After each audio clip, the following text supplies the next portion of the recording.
In this video, we're going to take a look at how to craft a speech conclusion. Now, just like speeches should have an introduction where you have those 5 components that we talk about in the introduction video, a conclusion should have 4 components. So we're going to take a journey through those 4 components, talk about what they are and how they fit together. The first component is the signal of ending. So when you're giving your speech, when you finish with the last main point, and you've gone through all the details of it, then it's time to bring your speech to a close. Rather than just ending, right, or even just launching into your conclusion, you want to signal to the audience that you're coming to the end. So really what this does is it lets the audience know that the end is nigh. Now this doesn't sound, it sounds a little apocalyptic. It's not like the world is coming to an end, we hope, or they are coming to an end, but the speech is coming to an end, right? So it lets them know that you're in the conclusion and you're winding your thoughts down. You can say different things like in sum, to wrap things up. Some people hate this one. I don't care. In conclusion, yeah, it's a little cliche, but if it works for you, it works for me. And you can be creative with that. I wouldn't go over the top hokey with it, but you can choose your wording just so it reflects that you're launching into the conclusion of your speech. All right, the second thing that you want to do is restate your thesis. So you've signaled to them that your speech is going to end, and now you want to tell them, again, this is what the purpose of my speech was, right? So just like we talk about in the conclusion, when we're restating the thesis in our conclusion, it's capturing the essence of our speech.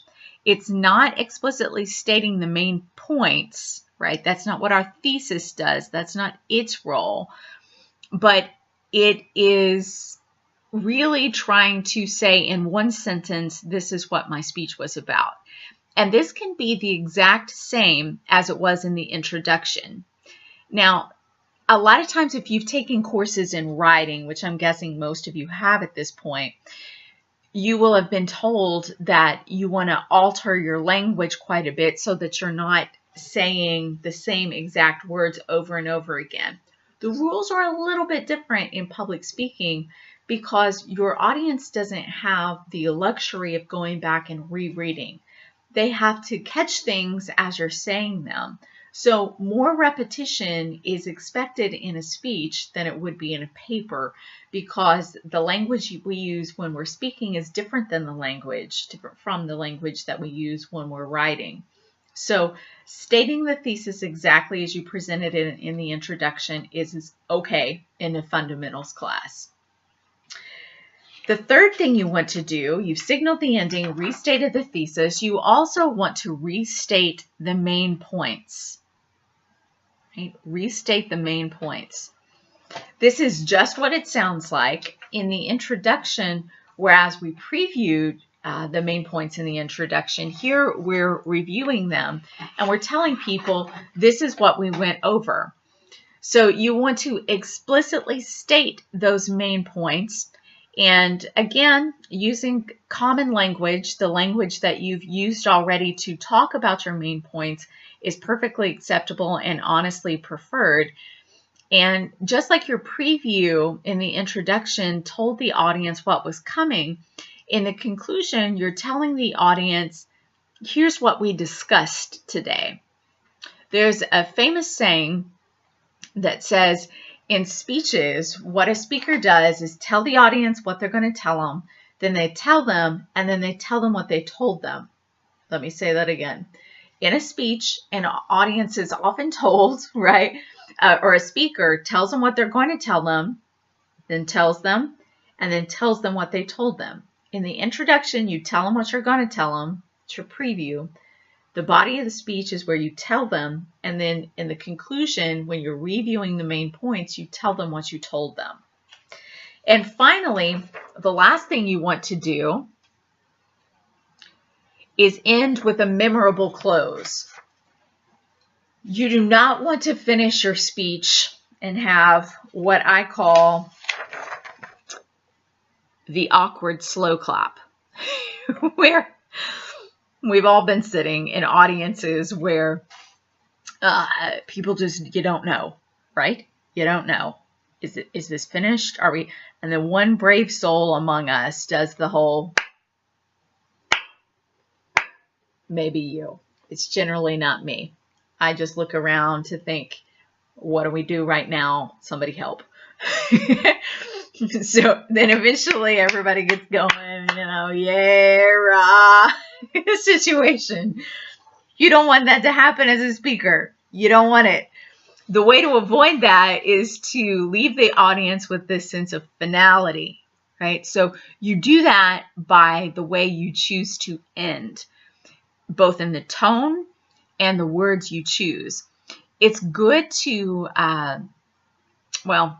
it would be okay and nice to tie back to the introduction. It's not always necessary, but if you tell a story, perhaps in the beginning parts of your introduction, you might circle around and finish that story in the conclusion. You might end with a really strong quotation that means a lot to you or you think illustrates the point.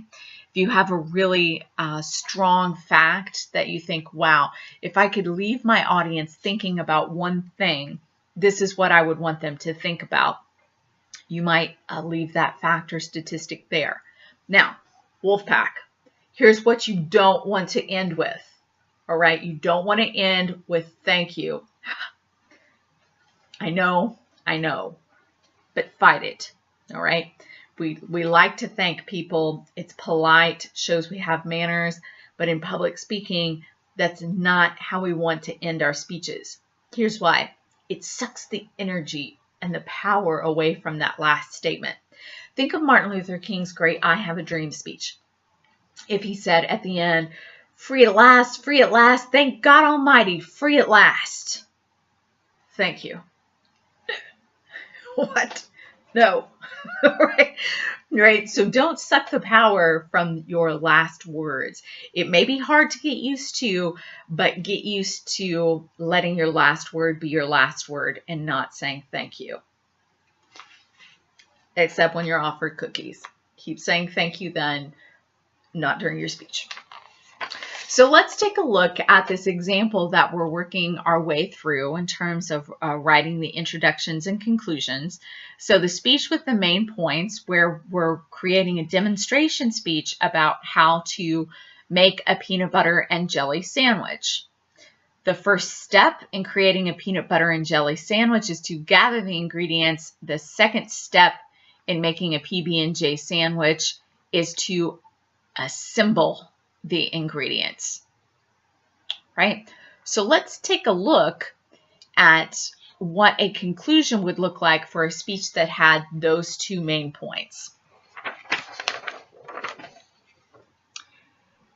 In closing, making a delicious peanut butter and jelly sandwich can be accomplished by following two easy steps. In this speech, I have told you the ingredients you need to create this sandwich and then how to assemble those ingredients. According to the National Peanut Board, the average child will eat 1,500 peanut butter and jelly sandwiches before he or she graduates high school, according to the National Peanut Butter website. So the next time you make your 1,500 first sandwich, you'll know that you'll be making it the right way. All right.